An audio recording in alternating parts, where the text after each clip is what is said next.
अस्सलाम वालेकुम। मैं हूं आपका दोस्त तारिक हुसैन और आप देख रहे हैं मेरा यूट्यूब चैनल तारिक अंगरा, जिस पर मैं आप लोगों को तीतर के मुतालिक मुफीद बातें बताता रहता हूं।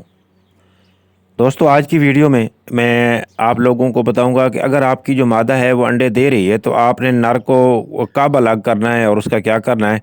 लेकिन उससे पहले आप लोगों से गुजारिश है कि अगर अभी तक आपने मेरे चैनल को सब्सक्राइब नहीं किया तो आप मेरे चैनल को सब्सक्राइब करके आल नोटिफिकेशन को इनेबल कर दें, ताकि मैं तीतर के मुतालिक जो भी वीडियो अपलोड करूं उसका नोटिफिकेशन फौरी तौर पे आप लोगों को मिलता रहे।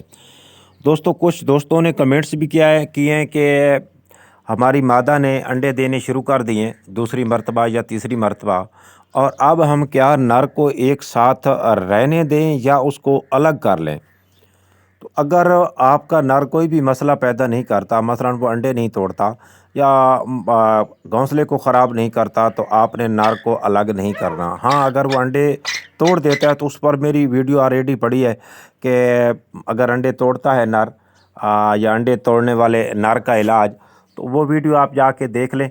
अगर आपका नर अंडे तोड़ता है तो उससे 100% कैसे ब्रीड लेनी है, जब आप ये वीडियो देख लेंगे तो इंशाल्लाह उस ऐसे नर से भी आप 100% ब्रीड ले लेंगे जो कि अंडे तोड़ देता है। तो उम्मीद करता हूँ आपको मुख्तसर सी वीडियो पसंद आई होगी। मिलेंगे अगली वीडियो में, उस वक्त तक के लिए अल्लाह हाफ़िज़।